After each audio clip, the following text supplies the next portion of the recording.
Each day, more than 15 Americans are killed and more than 1,200 are injured in car crashes that involve a distracted driver. According to Harvard's Men's Health Watch, texting is the most dangerous form of distracted driving. Drivers who text are 23 times more likely to crash than non-distracted drivers, since texting involves visual, manual, and cognitive distractions. It's easy to see why they're so dangerous. Texting is the way of life in the digital age. In 2002, Americans sent 1 million text messages a month. By 2008, the volume had increased to 110 million per month, and the numbers continue to soar. According to a survey done by the AAA Foundation for Traffic Safety, 14% of drivers admitted to texting while driving during the previous 30 days. According to the Christian Science Monitor, Jennifer Smith, a Texas real estate agent, recalls the day previous September of last year.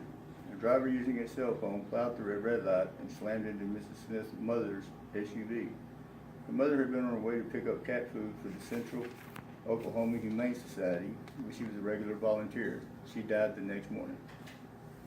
During the excruciating months that followed, Mrs. Smith could not shake the feeling that something about the crash did not make sense. The driver who killed her mother was a sober, church-going 20-year-old who had never had a speeding ticket.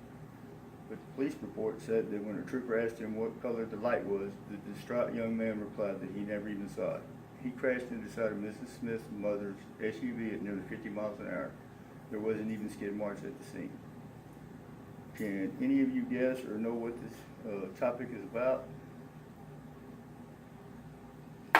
Have you or do you know of someone who has been affected by this issue?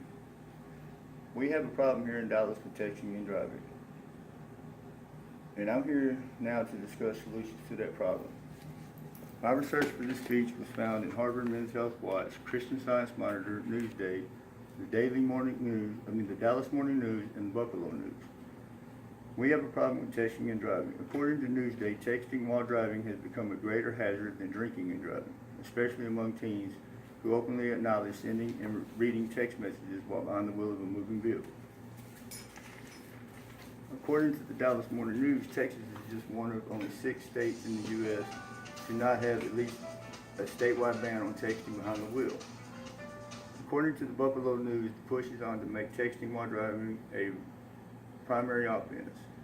As officials in New York weigh whether to bolster the state's texting while driving ban, a look at the numbers tells the story. Consider that all New York police agencies, from the state police, county sheriff, city, towns, and village police departments, issued just 3,325 tickets last year to motorists caught texting while driving.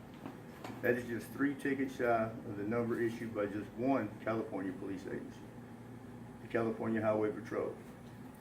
The difference: cops in California, where texting is a primary offense, can pull over motorists if they see them texting. In New York, enforcement is only allowed as a secondary offense. Violating the state's texting ban can only result in a ticket if police see some other form of infraction, like speed. In the state of Washington, the number of citations issued jumped 143% in the second half of the year compared to the first 6 months. Why? Enforcement went from secondary to primary, according to the Washington Traffic Safety Commission.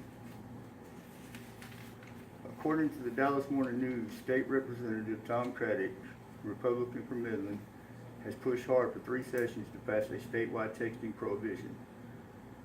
Around 40 Texas cities have stepped forward to ban texting while driving, including 5 here in North Texas: Arlington, Denton, Farmers Branch, Grand Prairie, and Rowlett.